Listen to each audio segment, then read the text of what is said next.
chairman of the award committee, a great gentleman, brother and friend, Professor Asa, and his wonderful team that they have worked so hard to put this event for the second time running. Deans who are here, I see past Deputy Vice Chancellor is sitting here, professors, heads of departments, directors, academic and non-academic directors, principal officers of the system in the administrative cadre, my dear people, the great workers of the University of Calabar, those who are sustaining the system, I salute each and every one of you in Jesus' name.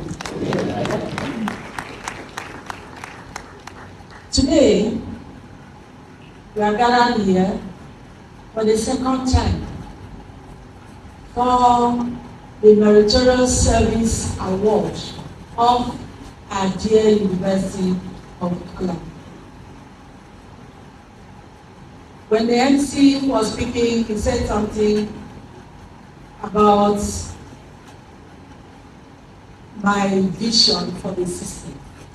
Really, I had a vision before I became a Vice Chancellor. And I guess everybody who dares and wants to be a VC has a vision for the university. Part of my vision was to see to the productivity of staff. Part of my vision in my mission statement and in my inauguration speech, which I know many of you have, you read it, you see that I talked about having awards, recognition of staff who put in their very best. I mentioned the fact that motivation is a catalyst to productivity, to enhance productivity.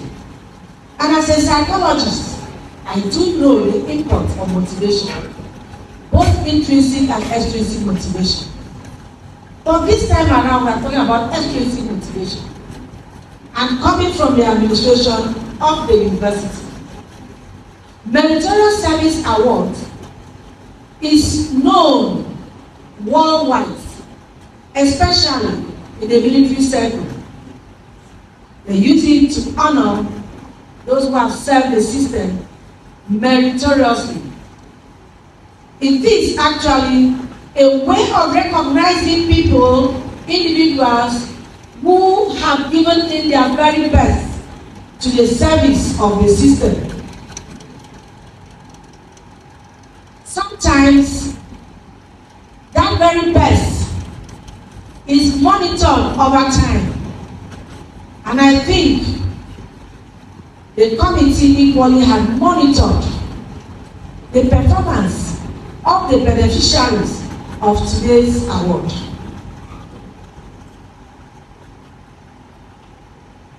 Today we are proclaiming to the world that you have made yourself to stand out from the crowd. You know, I love that word, stand out. And I've always said to people, don't ever be buried in the crowd. Don't ever be lost in the crowd. I will never ever be lost in any crowd. I look for a way to stand out once I am in the crowd. Today, these distinguished men and women have actually worked so hard to stand out in a crowd of more than 8,000 staff. More than 8,000 staff of the University of Calabar. We are recognizing only 143 staff. I thought you would clap for those staff. It didn't come easy. The chairman stood here and told us the process they had to pass through to come up with these things. In passing through the process, they even had the lead, the worst staff. But these are the best. If the University of Calabar had the resources, perhaps would have bought 143 cars and given to all the 143. But because we do not have the resources, we are going to give to them what we can afford. But let me tell you something about Meritorious Service Award. It is not about what is given to you. It is not about the value of what is given to you. It is about the fact that you have been recognized from the crowd that you are an achiever and a great performer. Anywhere you go to, if you want to leave the University of Calabar today, that certificate will follow you. When I went to sabbatical leave in Ghana in 2004, I tell you, I never lost in the crowd. I didn't know anything they do in that university, but in my usual self, I was walking the way I thought I should walk, because if I don't have work, I'll fall sick. My department had only 2 courses for me to teach, and I have no social life in Ghana. I have no friend. So when I teach 2 courses, 2 credit loads, meaning that in the whole week I have 4 hours to teach. The rest of the hours, what am I doing? Nothing. That was the Department of Special Education.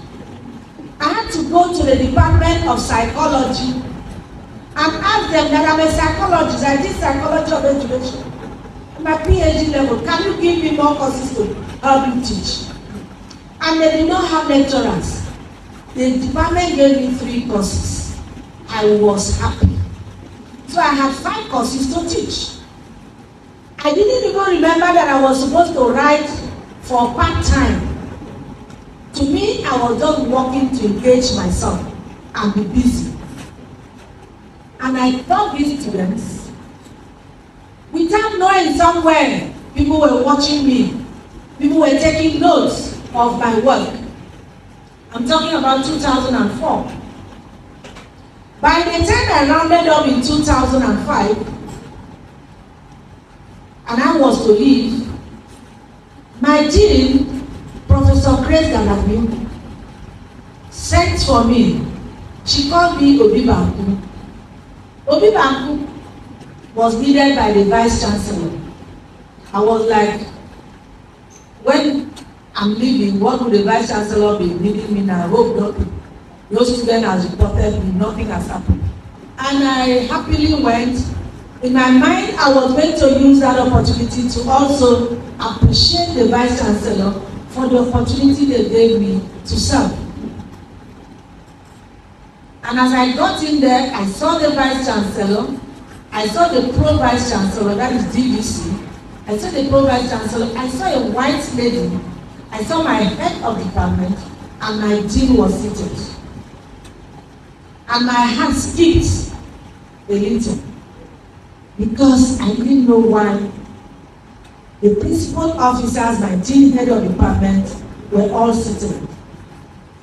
And the dean of faculty presented me, talked about how I came, the work I've done, what I've supported them with, how I mentored people, and thereafter the Vice Chancellor took over and re-echoed all that they have said, and thereafter the white lady got up and spoke and said she was from Carnegie Foundation. That is the aspect I wanted to see.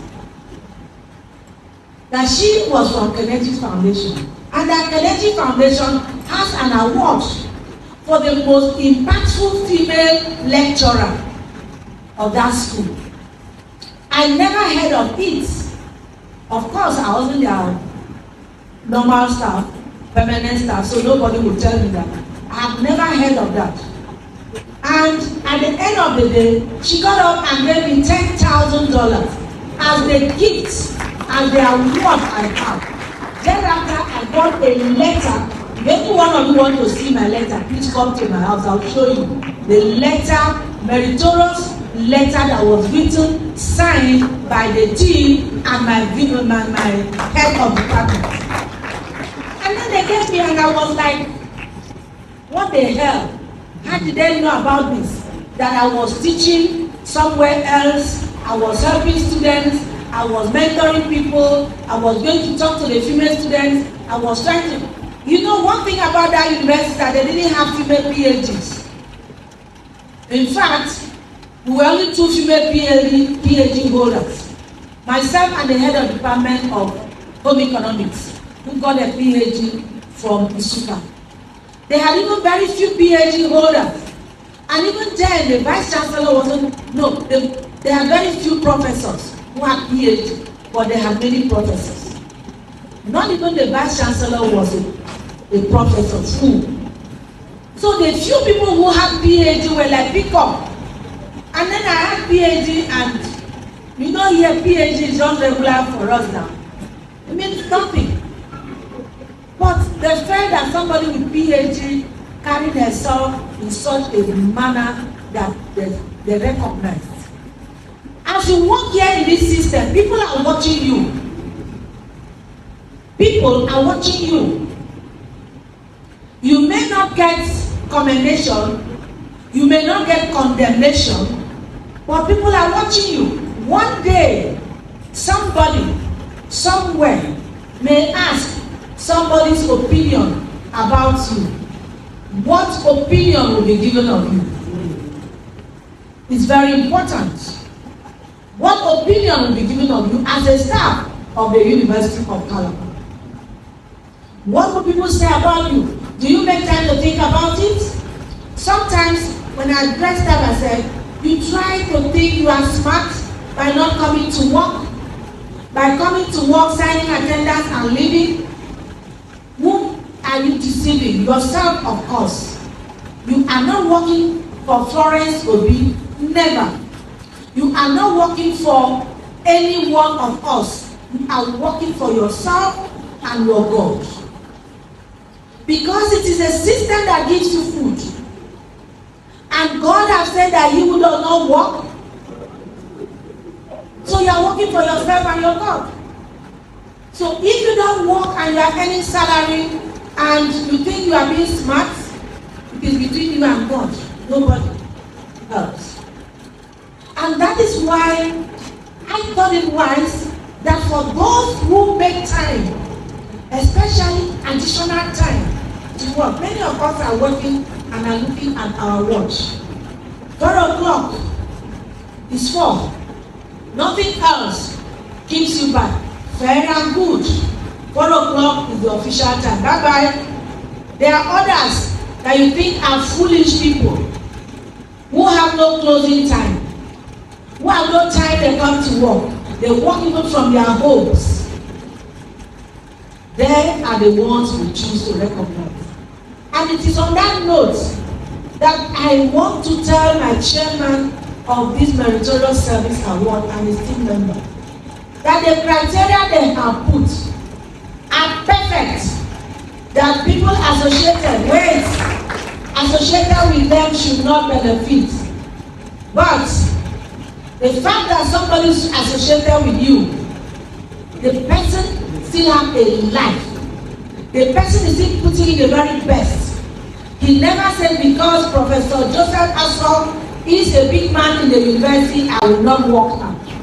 The person gives him the best. Please, the worker deserves it. Those people should be recognized.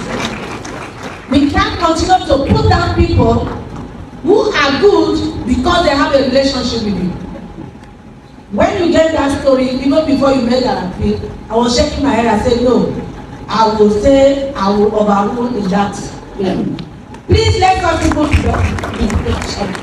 like the young man you mentioned last year, he was nominated. He didn't nominate himself. You did not nominate him. You stepped him down for the crime that is living with you and is related. This year his name came up again, you stepped him down. Next year will come up again, you step him down. So what crime has he committed by living with you and related to you? No crime whatsoever. Please, let some people be free. Let them breathe. So please, my dear chairman, accommodate them. Even your wife, if she deserves to give them. So long as they are not nominating themselves, people are the ones nominating them. And I know in these awards, there are just few categories that he gets to people to nominate. Very few. And I know the reason why he does that. For instance, the best deans, he gets to us to have a say. And we look at availability of the dean.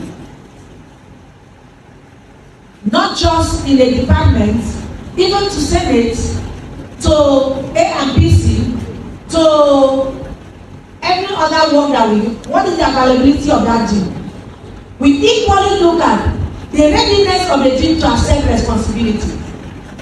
We also look at the fact that the dean, these days, my administration said deans must hold it. It is a policy of the university, but we're forgetting it. That faculty board holds once every month, but we're negating that. We have said deans should hold faculty board and send reports to us. There are deans who agree that and sending reports. There are deans that will write a memo to, generally to the deans, or put it on the faculty, the dean's platform. There are deans that immediately reply. There are deans that their students have problems, and the students on their own will send a note or a text message to me. As soon as I forward the text message to the dean, the next thing I'll see the dean replying that I'm working on it, and the next thing I see that the dean has resolved that issue. Those are the kind of things that we want to honor. It's not just honoring you for sitting down in your office and getting dues from your students and doing a normal thing. No. For those things who take extra time, we had, for instance, accreditation not long ago. Almost 40 programs. And I know how some deans came out and took it as a personal accreditation, as if it was their life. Those are the kind of people that we make imputes. Others, the imputes come from all of you. So if people have made imputes and said, Florence Obi is good, this Florence Obi is good, give the Florence award. Having said that, my dear people, I want to again congratulate you and say that today we are giving awards to 143 awardees that are spread into 36 categories. 36 categories of awards. And I'm very happy that we're expanding. You start something small and it begins to grow bigger and bigger and bigger and bigger like the day. For this particular award, this second award, I am also very happy and acknowledge the work of the committee to have included academic staff with the highest citation count in the University of Calabar. Very important for our visibility, very important for our ranking. So we want to appreciate the awardee, the beneficiary of that award. Please do more, because it is people like you that brought us to number 13.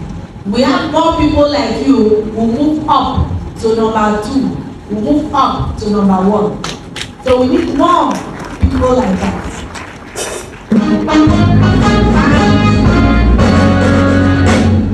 The beneficiary has 6,781 citation points. 6,000. I don't know whether I have it with them. You can Google me and see how many I have. But we have 6,781 citation cards. I got my heart for the beneficiary. Congratulations. We also have another beneficiary who has the highest age index. Those are the reasons why University 1 will be ranked higher than another university. These are the things they look out for. The person with the highest age index has age index of 41. Please, they need appreciation.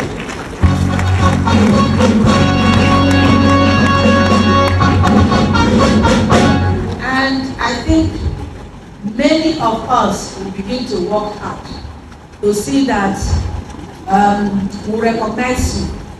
If you help the university to move up, if you help the university to push up in our quest to come up in the ranking in the nation and in the world, we'll be happy.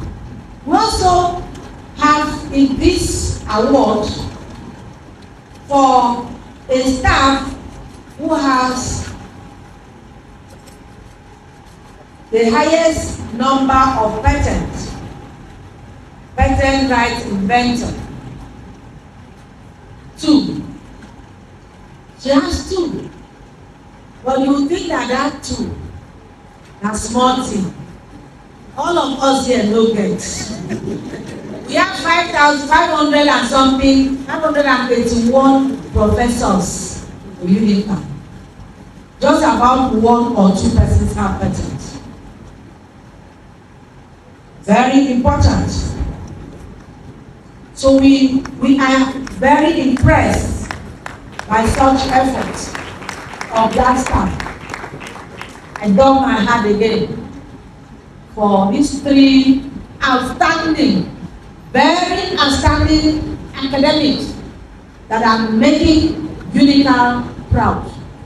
That when people open into our website, they will see the efforts of our staff and say, yes, that is a university. Perhaps next year, I want to appeal to the committee to extend it to research. People who win research grants, because those are the things that help in the ranking of the university.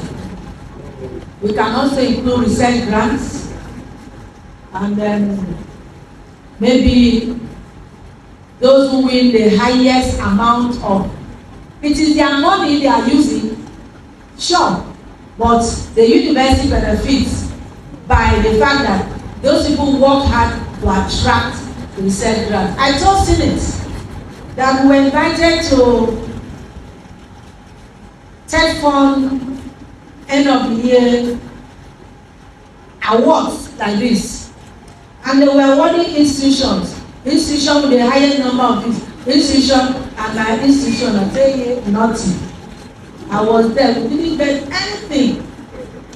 I came back, I told my people in Senate, I said, what is happening now? We from education cannot win grants. What about people in the sciences? Please, I know we do win grants, but not as much as compared to the people in the sciences. And we don't have as many opportunities compared to those in the sciences. Please, they should help us and sit up and win grants. Even National Research Fund grants were not there. Some universities had up to 20 staff benefiting and bringing in about 50 million, 70 million to the university. The money does not belong to the university. It belongs to those staff. They will use the money, but it gives the university a name. And so, my dear colleagues, I congratulate those who have won these honors, while I also pray that many of us should do more. But let me tell you something. I remember that people sometimes accuse me of being students. If we have done nothing else for staff, this is one thing we are doing. Turn around you and look at the hall, 8,000 staff. That means that we do not even appreciate ourselves. We do not appreciate ourselves. Because I thought that many more staff would have come here to appreciate those who are getting these awards. So, how encouraging is that to us? Yes, beneficiaries are here, maybe with 1, 2 of their friends. The rest of the staff, the day they benefit, then they come. That is not the best. If you encourage us to say that you like what we are doing by celebrating these people, perhaps we'll increase the opportunity. Perhaps we'll think more of other things.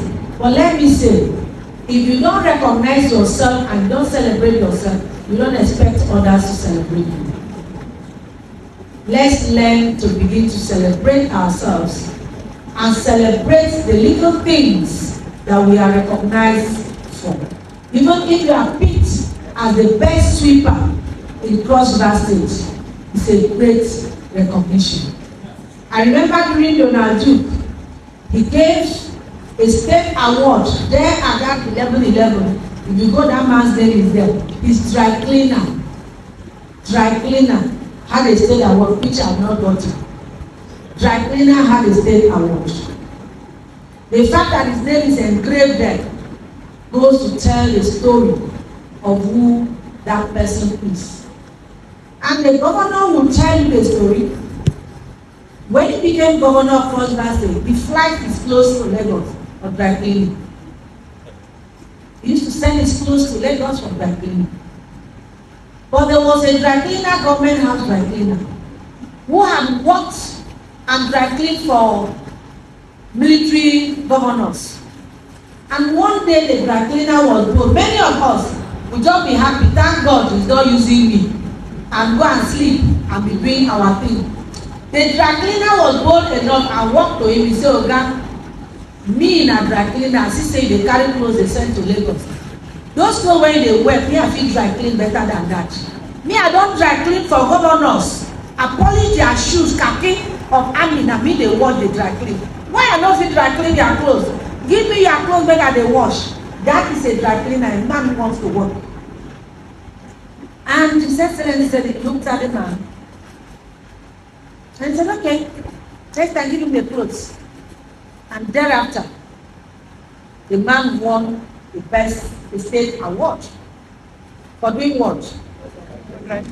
For working. For coming out to say, I want to work. Coming out to say, oh God, I want to work. Give me my work. Don't take my work to another person. That is why he won it. How many of us, if we take their work and give to someone else, will not say, hallelujah, I don't have what to do, they let me go home and do something else. How many of us will come and say, Visima, I can do that work. Jinsa, I can do that work. Why did you take my work? I can do it. Please give me the work. I want to work. Let's think. The University of Calabar belongs to all of us.